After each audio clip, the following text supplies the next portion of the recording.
पहले तो बहुत स्वागत है आपका। आप ईद गुजर जाने के बाद भी व्रत रखते हैं, ये हमें पता चला। अभी भी आपका व्रत चल रहा है शव्वाल के महीने में, और ईद के बाद 6 दिन शायद आपका व्रत रहता है। तो व्रत में और इतनी मसरूफियत में आप यहाँ आए, इसके लिए आपका बड़ा शुक्रिया।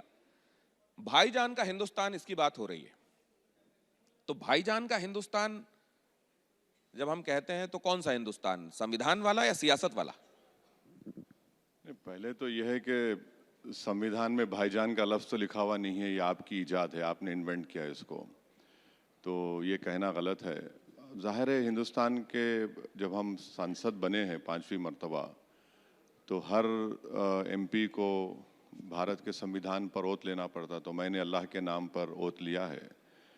तो संविधान के तहत ही तो देश चलेगा, किसी की मनमानी से तो नहीं चलना चाहिए जो आजकल चल रहा है।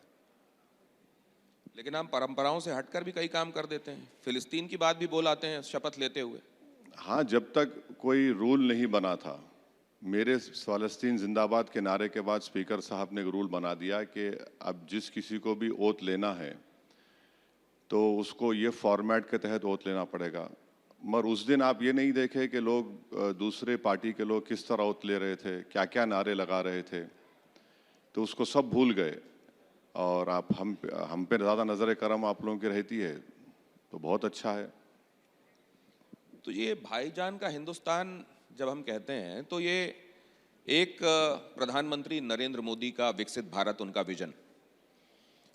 भाईजान का हिंदुस्तान कैसा है उनकी निगाह में? कैसा हिंदुस्तान है, कैसा होना चाहिए? नहीं, हिंदुस्तान भारत जो है वो तो इस देश का कोई रिलीजन नहीं है। नरेंद्र मोदी की सरकार कहती है कि इस देश का एक ही रिलीजन है। आइडियोलॉजी तो होनी चाहिए कॉन्स्टिट्यूशन। बीजेपी कहती है कि हिंदुत्व हमारी आइडियोलॉजी है, हम तो उसके खिलाफ हैं। जो एक्सक्लूसिव है, इंक्लूसिव नहीं है। तो फ़र्क यही है हम में और जो आज सरकार में है, जो रूलिंग पार्टी है या जो भी है। तो आज वो लोग उसको नेशनलिज्म को आप हिंदू नेशनलिज्म बना दिए, नेशनलिज्म को आप नेशनलिज्म नहीं रख सके। तो हर चीज़ आप देख रहे हैं कि कोई जाकर ईद भी नहीं मना सकता दिल्ली के उत्तम नगर में। खून की होली खेली जाएंगी मुसलमानों से कहा गया, और दिल्ली में हुकूमत लॉ एंड ऑर्डर किसके पास है? एमएचए के पास है। तो ये फ़र्क है हम में और दूसरों में।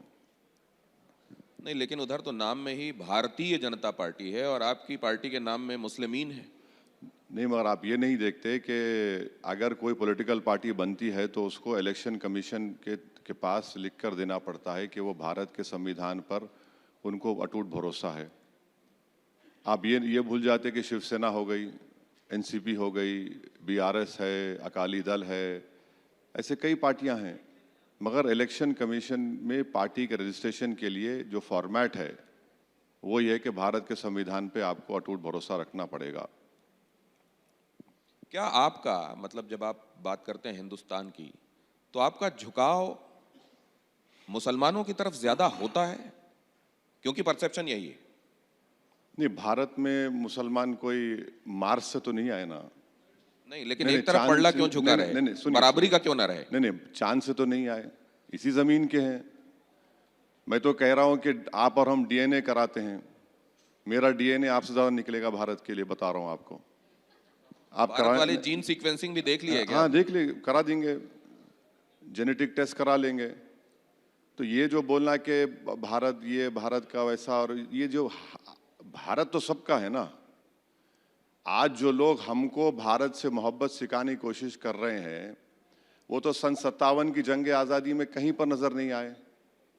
आज जो हमसे पूछ रहे हैं वफादारी का सर्टिफिकेट, काला पानी की सज़ा में तो सबसे पहले अगर कोई काला पानी की सज़ा में गया तो हैदराबाद से मौलवी इस्माइल थे, सबसे पहला आदमी, वहीं पर उनकी मौत हो गई। तो ये तो अब सत्ता में रहकर आप सबसे सर्टिफिकेट का मुतालबा कर रहे हैं तो वो अलग बात है। नहीं, पूरी दुनिया में जब भारत को एक उभरती हुई ताकत के तौर पर देखा जा रहा है, एक ग्रोइंग पावर जिसका सब एहतराम कर रहे हैं।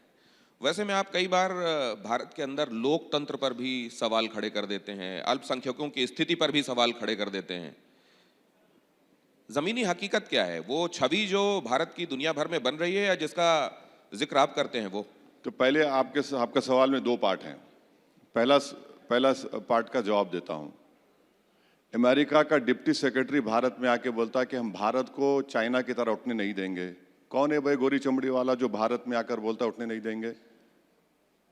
उसके बाप का भारत है जो यहां पर आकर बोलकर चला गया और हम लोग कुछ बोल नहीं सके उसके बारे में। हम भीख मांग रहे हैं अमेरिका से कि हमको 30 दिन का वेवर दे दो, हम ऑयल खरीदेंगे। ये भारत है जिसकी आप बात कर रहे हैं। ईरान में गड़बड़ हो गई तो आपने कह दिया कि ठीक है अब आप खरीद लो रशिया से ऑयल। कौन है भाई वो बोलने वाला हमको हम रशिया से ऑयल खरीद लें? आप बताइए कि कहाँ गया हमारी गीरत, हमारा हमियत, कहाँ गई सब चीजें? ये इस पर कोई ने कुछ नहीं बोलता। हम पांच दिन के बाद ईरान पे हमला हुआ, 5 दिन के बाद हम लोग जाकर कंडोलेंस देते हैं। आज हम ईरान से बोल रहे हैं कि भाई हमारे 2 शिप 3 शिप छोड़ दो। पाकिस्तान, बांग्लादेश, जापान, चाइना को तो डायरेक्ट उनके कश्ती निकल जा रही है, हमारी नहीं निकल रही है। शायद होगा एक 4-5 दिन के अंदर। ट्रंप हमको बोल दिया 2018 में ईरान से ऑयल मत लो। आपको मालूम यूको बैंक में 60,000 करोड़ हमने जमा करवाए थे। ईरान से हम ऑयल ले रहे थे और ईरान यहां से पैसों को लेकर नहीं जा रहा था, यहां से सामान खरीदकर भारत से लेकर जा रहा था। आज हम वो भी नहीं, हमने ट्रंप बोला गोरी चमड़ी वाला कि हम, ट्रंप ने कह दिया कि आप मत खरीदो रशिया से, हम नहीं खरीदेंगे। ट्रंप ने कह दिया खरीद लो, हम खरीद लेंगे। नुकसान किसको हो रहा है? आज आप देख लीजिए, आज हम बासमती चावल हमारा पोर्ट में अटका हुआ है। फ्रूट जो जाते थे रमजान में गल्फ को, वो नहीं जा पा रहे हैं। आज हमारी कश्तियों को अफ्रीका से जाना पड़ रहा है, इंश्योरेंस उनका बढ़ गया है। तो फिर आप बताइए फिर कैसे होगा ये? और दूसरी बात, अब आपका सवाल का दूसरा हिस्सा, मेरे को एक बात बताइए, उत्तम नगर में क्या मुसलमानों को ईद मनाने के लिए हाईकोर्ट जाना पड़ता है? उत्तम नगर में आप घटनाओं का सामान्यीकरण नहीं करते? सुन तो लीजिए, अरे सुन तो लीजिए। दूसरी बात, आपने बात की वहां पर कश्ती में बच्चों ने रोजा खोला। एक वीडियो तो दिखा दीजिए टीवी 9 पर कि उन्होंने हड्डी डाली है पानी में। और कौन सा कानून है जो कहता है कि खाना नहीं खाना? और जो पूरा सूरज आकर गंगा में गिर रहा है उस पर आपके मजहबी जज्बात को तकलीफ नहीं होती? अच्छा, मेरे मजहबी जज्बात क्या होगा? मैं भी रोजा रहता हूं। क्या मैं कह रहा हूं कि सबसे कुछ खाना मत खाओ, कुछ पानी मत पियो क्योंकि मेरी आस्था है? मैं तो ये नहीं कह रहा हूं ना किसी से। नहीं, लेकिन आपने पहले दो चीजों को... नहीं सुनिए, आपको तो पहले बोलना नहीं चाहिए था कि मैं ये सब कर रहा हूं, पर आपने बोल दिया। मगर मैं आपसे तो नहीं कह सकता ना कि सर आप जब तक आप मेरे सामने पानी मत पीजिए। ये कौन सा ऐसा माहौल बना दिया जा रहा है कि आपकी आस्था इंपॉर्टेंट है, मेरी नहीं है? नहीं, आपने 2 चीजें। अच्छा, और एक चीज सुन लीजिए, ये कौन सा पुलिस का इंस्पेक्टर है जो कहता है कि जिसको ईरान जाना ईरान चले जाओ? सुप्रीम कोर्ट के जज ने कहा कि उनकी बेटी की दोस्त मुसलमान थी, उसको घर नहीं मिलता है। सुप्रीम कोर्ट के जज ने कहा उनकी बेटी की दोस्त मुसलमान है, उसको घर नहीं मिलता है। आप उठाकर देख लीजिए, यही तो सब हो रहा है ना। तो आप दुनिया भर अच्छा, में... फिर इलाहाबाद हाई कोर्ट ने कहती है कि प्राइवेट प्रॉपर्टी में आप नमाज पढ़ सकते, क्या आप किसी और धर्म के लोगों को रोक सकते? ये इलाहाबाद हाई कोर्ट ने कहा। इन शॉर्ट ये बता रहा हूं कि ये हाल देश का है। मैं ये कह रहा हूं आपसे कि आप घटनाओं का सामान्यीकरण क्यों करते हैं? कुछ एक घटनाओं को आप ये क्यों कहते हैं कि ये तो पूरे कुएं में भांग घुली हुई है?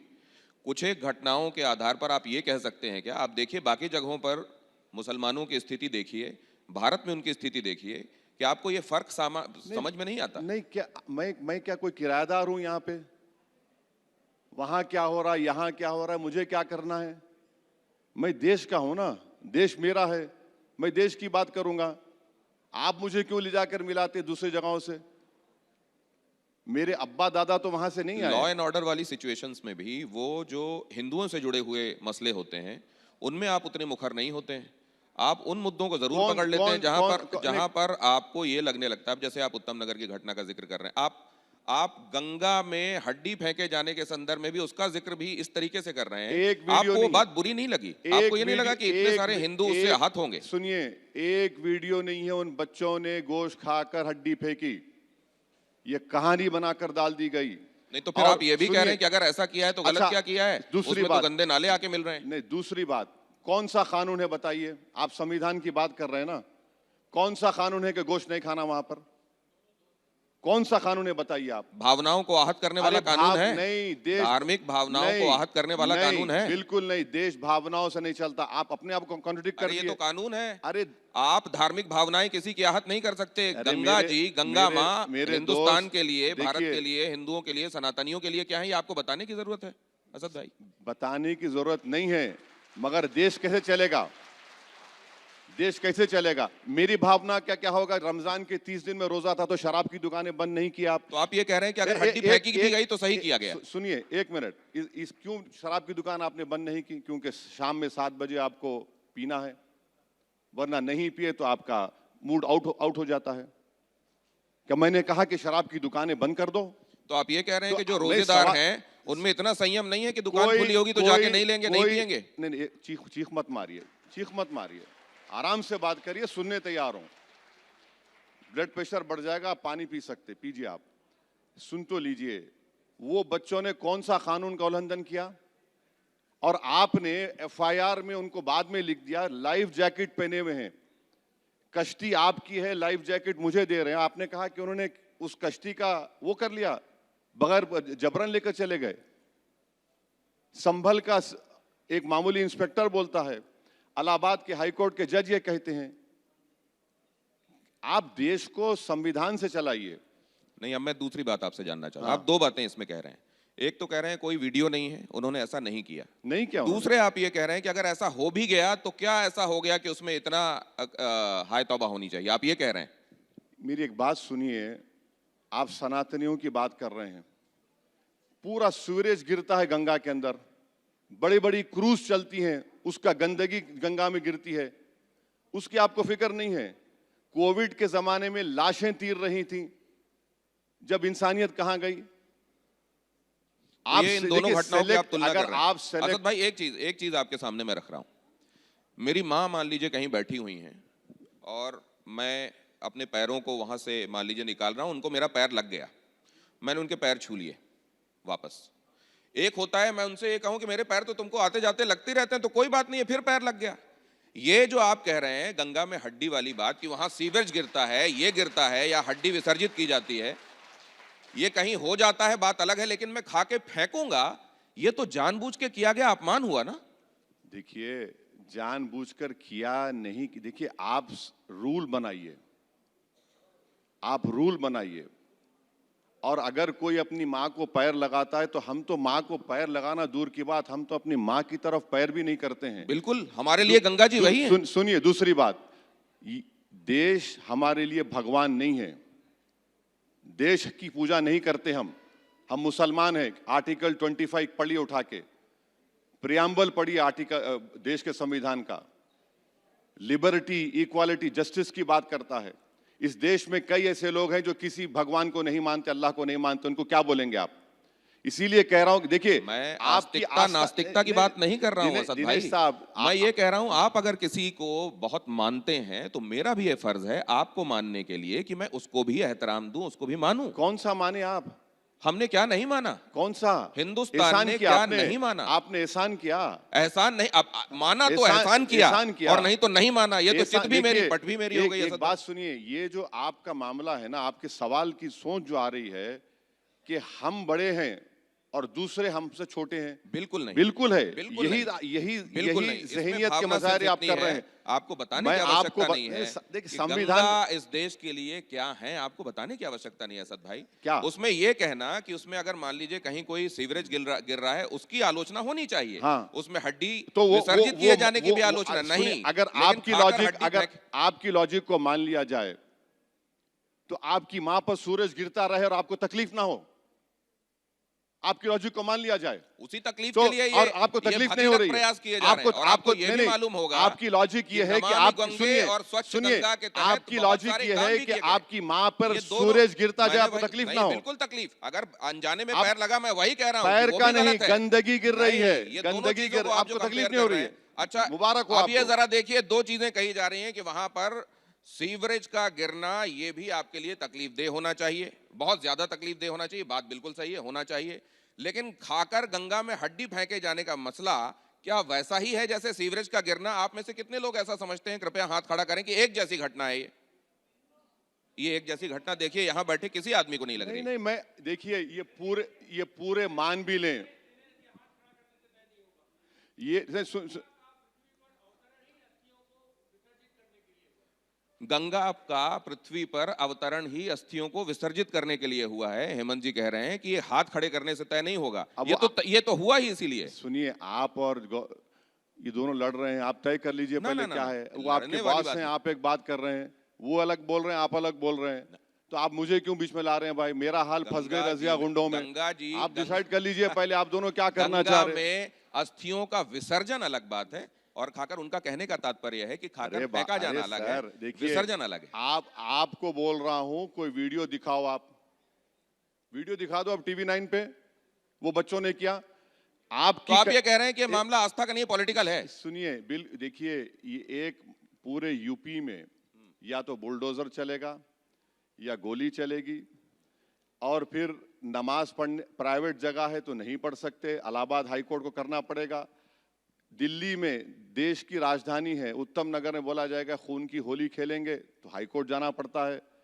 ये सब मिसालें क्या बता रही हैं कि रूल ऑफ लॉ नहीं रहेगा, फिर जिसकी लाठी उसकी भैंस होगा, तो फिर आप अनार्की की तरफ जा रहे हैं। रूल ऑफ लॉ नहीं रहेगा, जिसकी लाठी उसकी भैंस, क्या असदुद्दीन ओवैसी ये बताने का प्रयास कर रहे हैं कि ये जो है, ये मसला ज्यादा पॉलिटिकल है, ज्यादा सियासी है?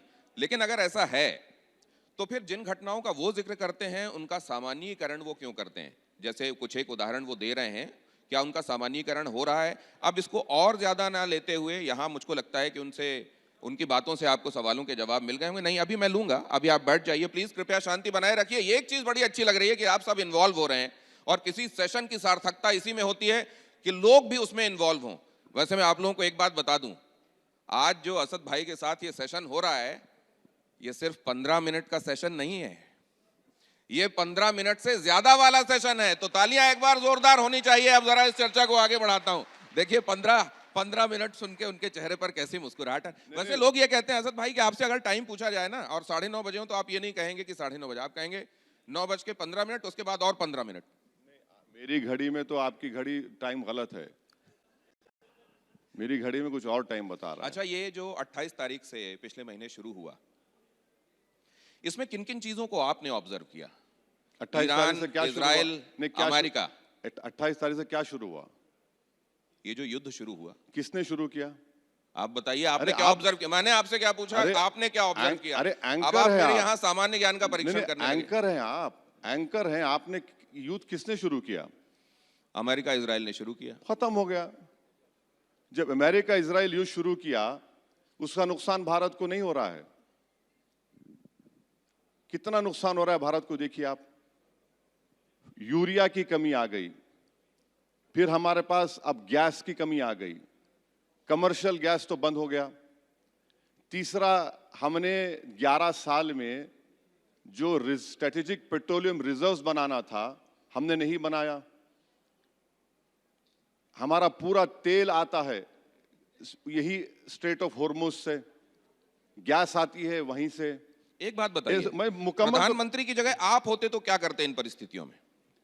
देखिए, प्रधानमंत्री आपके लिए, प्रधानमंत्री सुन तो, सबसे बड़ी गलती प्रधानमंत्री ने की जो इजराइल गए।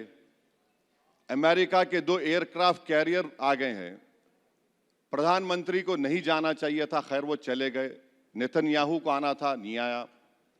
प्रधानमंत्री को, जब प्रधानमंत्री गए वहां पर उनको मालूम था कि हमला होने वाला है, अगर ये प्रधान आप कैसे कह सकते हैं? सुन तो लीजिए ये आप अज्यूम करके चल रहे हैं। देखिए, आप मुझे बोलने देंगे ना? नहीं, आपको पसंद ना मैं हो तो तो आपसे ये जानना चाहता हूं कि आप आप ये दमदारी से कैसे कैसे कह सकते हैं कि उनको पता था? सुन तो लीजिए, इतनी बेचैन क्यों हो जाती है? प्रधानमंत्री के बारे में कुछ बोले तो आपको नौकरी आपकी लगता है कि वल्नरेबल हो मैं गई। तो सिर्फ ये जानना चाहता हूं तो कि सुनिए असद भाई क्या सुनिए, समाधान देना अरे चाहते सुन हैं। तो लीजिए, वो क्रिटिसाइज तो करते हैं प्रधानमंत्री को, लेकिन उनकी निगाह में समाधान क्या है ये अरे जानना सुन चाहता तो हूं। लीजिए ना। अरे आप सबको बोलिए, मोदी को मत बोलिए, ये तो नहीं चलेगा ना।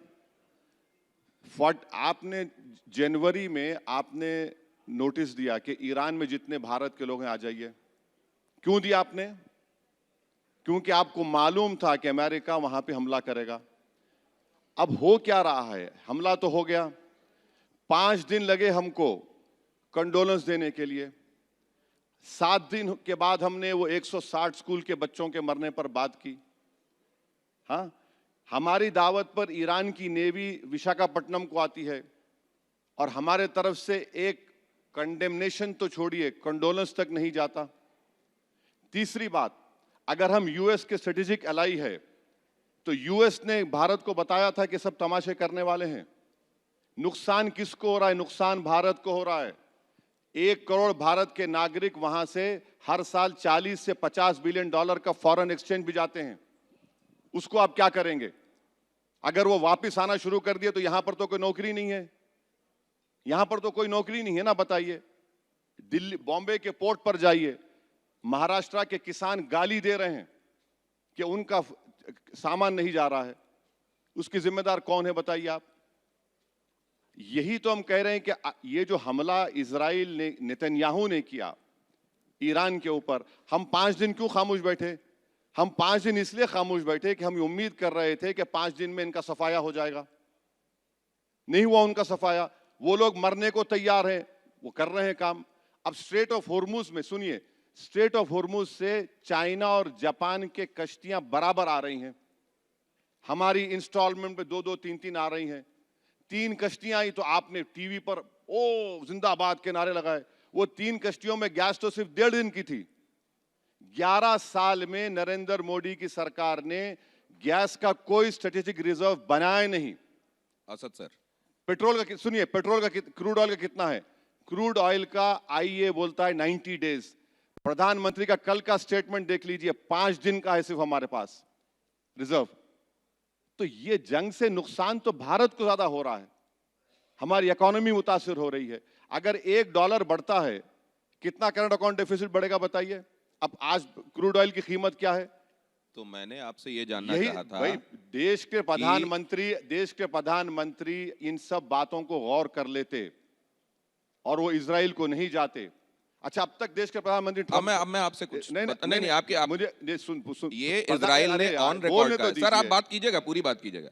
देखिए, आप मुझे बुलाए हैं मेरे सुनने के लिए, आपकी बात तो सुनने नहीं आया हूं। आपकी बातों में ही कुछ जोड़ना चाह रहा हूं। मत जोड़िए मेरी इजराइल बात, ने मैं ये बात जोड़ूंगा ऑन ना। रिकॉर्ड कही है कि प्रधानमंत्री जब आए उस वक्त तक ये डिसाइड नहीं था कि ये युद्ध होने वाला है। एक बात बताऊं आपको झूठा साबित कर दूंगा मैं। TV9 के वो तमाम वीडियोस निकाल दूंगा मैं और सोशल मीडिया पे डाल दूंगा कि आप लोग चला रहे थे, युद्ध होने वाला है। आपको मालूम तो मोदी को नहीं मालूम। क्या बात कर रहे हैं आप? ये आप बात तो ठीक है, चला रहे हैं। एक ये बात ठीक है कि संभावनाएं जिस तरह की तलखी बढ़ रही थी, ये संभावनाएं लग रही ठीक है, लेकिन युद्ध वो हो हमारी रहा बात है, ठीक नहीं है। आधिकारिक रूप से युद्ध हो रहा है। अगर ये होता तो हम लोग ये कह रहे होते कि आधिकारिक युद्ध हो रहा है, तय मानिए। अरे भाई साहब, TV9 पर बैठकर आप लोग चला रहे थे, हु जा रहा है, जेट जा रहा है, ये होगा, आग निकल रही है। आपको मालूम और मोदी को नहीं मालूम। हम तो समझ रहे थे कि मोदी ने आपको ही बताया कि जंग होने वाली है। तो अब मैं आपसे, चलिए मुस्कुरा तो दिया आप। नहीं, मैं मुस्कुरा भी दिया और ये भी जानना चाह रहा हूं असद भाई कि आपने देखा ये जो जंग हुई, इसमें जंग अरब चल देश, रही है अभी। हाँ, और अफसोस की बात यह है कि पाकिस्तान में बैठकर उसकी जंगबंदी की बात हो रही है। अब उस पे नहीं बोलेंगे आप। मुनीर से बात कर रहे हैं, विश्व गुरु हम हैं ना, बताइए अब आप इस पे क्या बोलेंगे आप? ब्रिक्स के होस्ट हम हैं। तो आप कह रहे हैं कि पाकिस्तान विश्वगुरु है? ब्रिक्स के होस्ट हम हैं, ब्रिक्स के होस्ट। ब्रिक्स का समिट यहां पर होने वाला है। हम पर भी एक जिम्मेदारी थी। ये बेहतरीन रोल था कि नरेंद्र मोदी की सरकार प्रोएक्टिव रोल अपनाती इस जंग को रोकने के लिए। अब हम कहां हो गए? हम तो इजराइल के खाने में बट के रह गए। अब एक सवाल मेरा आपसे ये कि बहुत सारे लोग ये भी कहते हैं कि इस्लाम जिसका उदय अरब से, इस्लाम का जहां से उसका उदय हुआ, हाँ, अरब की वो धरती, हाँ, अरब के देश इस समय इजराइल की तरफ या अमेरिका की तरफ खड़े हुए दिखाई दे रहे हैं और यहाँ असदुद्दीन ओवैसी फिलिस्तीन के संदर्भ में आवाजें बुलंद करते हैं। इसको आप कैसे देखते हैं? देखिए, इस्लाम किसी की जागीर नहीं है। इस्लाम किसी अरब ममालिक की जागीर नहीं है। इस्लाम एक दीन है, वे ऑफ लाइफ है, फितरत है, दीन फितरत है। और सच्चाई यह है कि फ़लस्तीन के लिए मुसलमान इसलिए तड़पता है क्योंकि वो मुसलमानों के लिए तीसरी सबसे अहम इबादतगाह है, मस्जिद अक्सा, बैतुल मुक़द्दस। और हमारा मानना यह है कि हम लोग जब दुनिया में दोबारा उठाए जाएंगे मरने के बाद, हमारा जो हिसाब किताब होगा, हम जब प्रॉफिट मोहम्मद सल्लल्लाहु अलैहि वसल्लम ठहरेंगे, वही जगह रहेगी। वो जगह इसलिए भी हमारे लिए मुक़द्दस है क्योंकि वहां पर हमारे प्रॉफिट ने वहां से सफर किया आसमानों को और अल्लाह सुब्हाना व तआला से वहां पर गए, मुलाकात की। इसलिए है। अब वो नहीं कर रहे हैं, ये नहीं कर रहे हैं। अच्छा, एक बात सुनिए, अजरबैजान को हमने गाली दी थी ऑपरेशन सिंदूर में, राइटफुली गाली दी थी। अब हम अजरबैजान से कह रहे हैं भाई साहब थोड़ा ले लीजिए और ला लीजिए हमारे पास। ये आपकी नीति है। बताइए इस पे क्या बोलेंगे आप? कल प्रधानमंत्री यहाँ पर थे जब हमारे सत्रों का उद्घाटन हो रहा था और उन्होंने ये कहा कि हम किसके साथ हैं, अगर दुनिया ये जानना चाहती है तो हम ये बता दें कि हम भारत के साथ हैं। भारत का हित जिसमें होगा हम वो करेंगे। नहीं है। तो अभी आप जब बाकी देशों की बात कर रहे हैं, आप नहीं, देश के भारत का हित जिसमें समझ में आ रहा है वो कदम उठाए जा रहे हैं। देखिए, भारत का अगर साथ देखते आप तो आपका क्रूड ऑयल कहां 60% कहां से आ रहा है? 90% गैस कहां से आ रही है? हम लोग यहां बैठकर आराम से बातें कर रही हैं। जो एक बंडी पर जो आदमी अपना काम कारोबार करता है, जो फैक्ट्री में उसको एलएनजी की जरूरत है, उसको नहीं मिल रही एलएनजी, उससे पूछिए जाकर आप। जो कमर्शियल सिलेंडर जिसको चाहिए उनको नहीं मिल रहा है। कितना अभी खारिफ सीजन शुरू होने वाला है, कितना एमटी यूरिया की जरूरत है? 7 खाली, 19 की जरूरत है, हम वो भी नहीं दे पाएंगे। एमआरआई मशीन के लिए हीलियम की जरूरत है, वो भी नहीं दे पाएंगे। ये देश के हित में हो रहा है। आपने तो प्रीमियम पेट्रोल को बढ़ा दिया। जब ये चुनाव खत्म हो जाएंगे, देश को तैयार रहना पड़ेगा, पेट्रोल डीजल की कीमत बढ़ेगी, क्योंकि अब ये चुनाव है, चुनाव जीतना है। तो जैसा चुनाव होगा पेट्रोल डीजल की कीमतें बढ़ जाएंगी।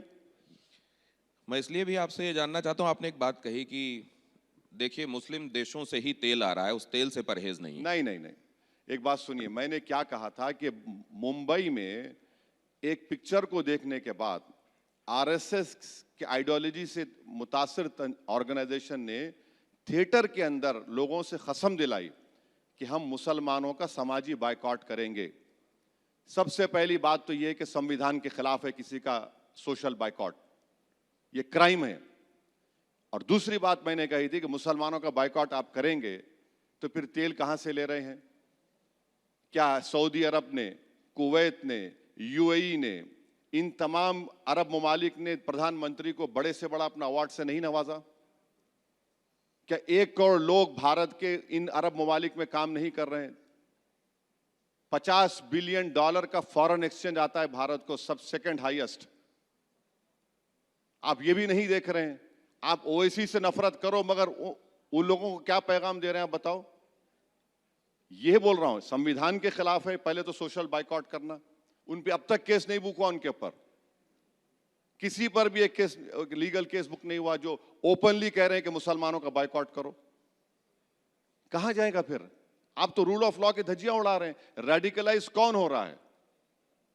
किसको संविधान पे भरोसा है बताइए आप? आपने इस दौरान क्या यह भी देखा कि शिया और सुन्नी डिवाइड भी बहुत उभर कर सामने आ गया इस जंग के दौरान? नहीं, आपके दिल के अरमा आंसुओं में बह जाएंगे। क्या अरमा लग रहे हैं आपको मेरे? आपके अरमा आंसुओं में बह जाएंगे। कोई शिया सुन्नी इख्तलाफ था ना होगा, ना कभी इस पे होगा। सच्चाई की जहां बात आएगी सब एक होकर बोलेंगे। आप लोग कोशिश कर रहे हैं कि शिया सुन्नी का कुछ हो जाए, नहीं होगा, कुछ नहीं होगा। तो अरब कंट्रीज के बीच में और ईरान अरे के बीच में अरे जो हो रहा है वो शिया सुन्नी डिवाइड की भाई वजह से साहब, नहीं। वो मेरे अब्बा नहीं है, वो आपके कोई रिश्तेदारी है तो उनसे पूछ लीजिए। नहीं, लेकिन आप तो रिश्तेदारी जोड़ लेते हैं जब तेल वहां से आने की बात करते हैं कि वो मुस्लिम कंट्री से अरे तेल भाई, आ रहा हाँ देखिए, वो देखिए ना, इजराइल हम पे एहसान कर रहा है ना कोई कर रहा है, हम पैसे देकर ले रहे हैं। आपका हमारा पैसा जाकर हम तेल खरीद रहे हैं, तो वो कर रहे हैं तो मैं तो उनका नुमाइंदा नहीं हूं, आप उनसे पूछ लीजिए बुलाकर। है। दिल के अरमा वैसे असम में भी मुसलमानों के बहुत हैं, और बदरुद्दीन अजमल के भी अरमान हैं कि असदुद्दीन ओवैसी आए, हाथ मिलाएं और साथ में चुनाव लड़ें। नहीं नहीं जा रहे हैं आप असम? आपने कहा हेमंता बिस्व शर्मा का वो वीडियो आपने जिक्र किया जिसमें गोली मारते हुए दिख रहे थे। नहीं, हेमंत बिस्व शर्मा ने तो गोली मारने का वीडियो बनाया, और किसको गोली लग रही है भाई? मुसलमान को। हेमंत बिस्व शर्मा मुख्यमंत्री हैं, संविधान पर ओत लिया और कह रहे हैं कि मियां मुसलमान को 2 रुपये कम दो। अरे ये अगर उसको 2 रुपये चाहिए हेमंत बिस्व शर्मा, तो मैं दे देता हूं 2 रुपये उसको। आप लोगों को क्यों बोल रहे हैं 2 रुपये कम दो? आप तो मुख्यमंत्री है ना। आप कह रहे हैं कि मैं ऐसा माहौल पैदा कर दूंगा कि पूरे मियां निकल के भाग जाएंगे। वो तो कहते हैं मैं घुसपैठियों की बात करता हूँ। घुसपैठी, मियां मतलब घुसपैठी है। घुसपैठी का रिकॉर्ड क्या है? सुप्रीम कोर्ट मॉनिटर्ड एनआरसी हुआ, 20 लाख लोगों के नाम उस एनआरसी में नहीं आए। कितने मुसलमानों के नाम है? 2 लाख, 2.5 लाख समझिए, 17.5 लाख तो नॉन मुस्लिम है। सुप्रीम कोर्ट मॉनिटर्ड एनआरसी में आसाम में, बताइए कौन कौन घुसपैठी है फिर? उन नॉन मुस्लिम्स को आप कह रहे हैं कि हम आपको सिटीजनशिप दे देंगे CAA में, और जो मुसलमान है उनसे कह रहे हैं कि नहीं, तुमको डॉक्यूमेंट लाके दिखाना पड़ेगा। आप तो अच्छा, BSF आपके पास, होम मिनिस्टर आपका, मुख्यमंत्री आप हैं, घुसपैठी कहां से आ रहा है भाई? उड़ के आ रहा है क्या? अब घुसपैठी की आप बात कर रहे हैं।